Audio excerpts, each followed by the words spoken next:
A lot of the news recently for Apex Legends has made me very happy, but there are some things that have made me very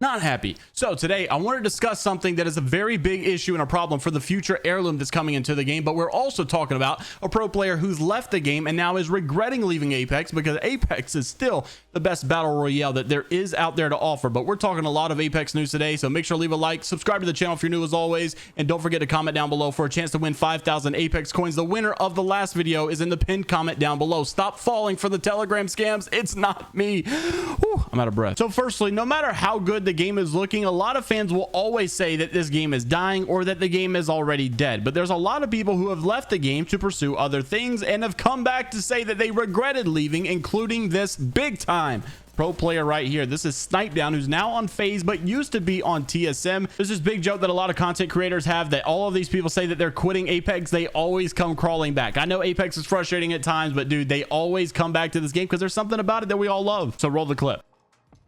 Do I see myself committing to season 2 of HCS?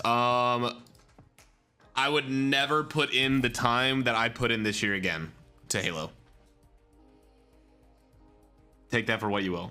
People were like giving chants for me, like where so many people just coming up to me and wanting to meet me. I had so many like young kid fans. It was awesome. But streaming Halo is the least enjoyable experience I may have ever had gaming.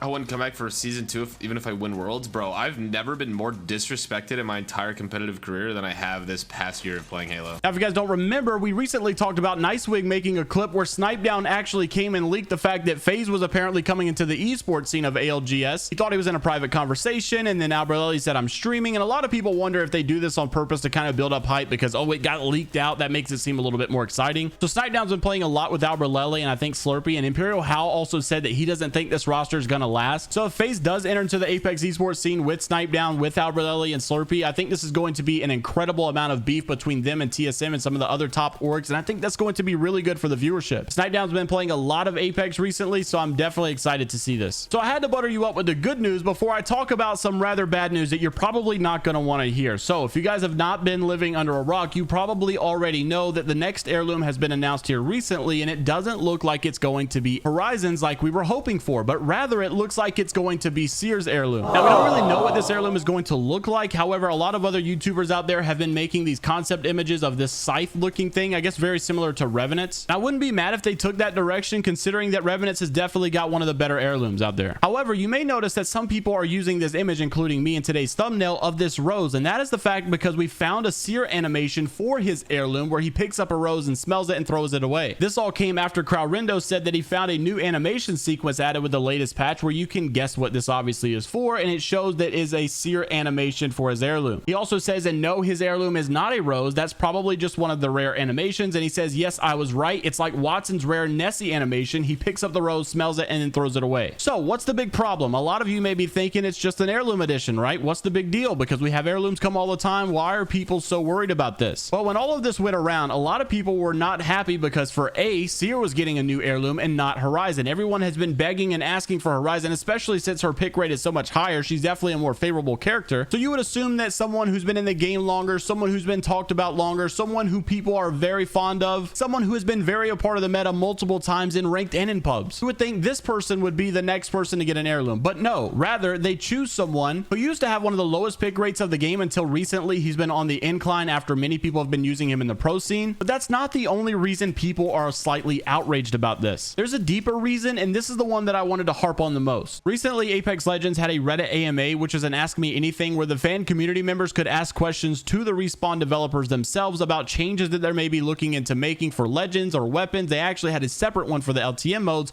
but on the regards about the weapons and Legend balances, they had a question talking about scanning abilities and Seer specifically. There's two separate responses that Respawn made that have people concerned about the next heirloom being Seer, considering he's not looking too hot. So someone just came out and flat out asked, is Seer going to be getting a nerf anytime soon? And the lead game designer for Apex Legends, which I think is Devin McGuire, I know his name is Devin because I see it on here, but I'm pretty sure it's Devin McGuire, says we are actively looking into the frustration that can come from these abilities and finding ways to reduce it without crippling the identity of the legends who yield them. So basically saying they're trying to make seer not so incredibly overpowered while not necessarily crippling seer from being ineffective whatsoever. So far not so bad. But then we move on where someone asked an additional question about this, and they said, however, considering seer's recent rise into the meta, we're noticing the power of seer's passive taken to great extremes, and it's been a big topic rather, of discussion in our balance meetings. We have no updates at this point, but targeting the power of seer's passive is something we have been actively looking into. So there's a couple things I want to mention. Firstly, this may be premature, and I'm probably going to bite my words here, but kudos to Respawn for not focusing on making a legend absolutely overpowered right before you release their heirloom so that your heirloom sales are higher. This is something that they have received a lot of backlash in the past for, and many people were aggravated because Rampart got this insane buff right before her heirloom came out. People saw it as an obvious money grab, and people started calling them out for it. Like I said, this is premature because they haven't specified what date this seer change would happen. It would be nice and probably reinstall some of the trust that the community has back into developers for not just simply grabbing a bag. On the other hand, a big reason as to why the community members are outraged and not so happy is if this happens, we know that the biggest grab of seer right now and why he's so popular is because of his passive. And if people are no longer allowed to abuse that anymore, he's definitely going to drop back down and probably become just as obsolete as he was in the past. So in that case, they would be adding an heirloom for a legend that probably no one's excited for, nor does anyone care about. Not to mention, even before him being so incredibly powerful in ranked currently, not many people in this world cared about playing seer or seer at all because there was really no lore behind seer and no one really knew why he was here. However, that's obviously changing coming to the next season, considering we are going to this moon map, Divided Moon, which is apparently seer's home place. But I'm not sure if lore 5 seasons after a legend enters the games is going to be enough for people to care about this heirloom. And most of the aggravation that I see from the people that are upset that it's going to be seer getting this next heirloom, simply for the fact that Horizon didn't get it. So if you want to be slightly upset that seer got the new heirloom instead of Horizon, I'd say that's valid. She's definitely way more deserving of having an heirloom right now. But at the end of the day, Respawn has never really released heirlooms in the order that we as the fans felt like they should have been released. And I'm not really mad or upset about the seer heirloom coming as some of these other fans are, but I do think one thing to note is that having a really popular legend receive an heirloom in a really big event and a really big season like season 15 is going to be, it would just topple on all the hype that season 15 is already receiving, and I think it would make it so much better. But at the end of the day, it is what it is. Sometimes it just doesn't work out. So let me know, in the perfect world, what heirloom do you think that Respawn should be adding into the game next? Do you agree that it should be seer? Do you think it should be Horizon? Or do you have another legend in mind that you would really like to see get the next heirloom? By the way, for all of you that guessed 8 out of 10 for my excitement of season 15 were correct, and that was the commenter that I picked. Congratulations, and don't forget we're giving away another 5,000 Apex coins. All you gotta do is like, comment, subscribe, and good luck. It's Viber Die, only positivity. Make sure to go spread some gladness in the comment section below. Just find someone and reply to them. Say, hey bro, hope you have a great day. Or hey girl, hope you're doing good. I don't know. Have a great rest of your day, and until the next time, I'll see you later, Gators.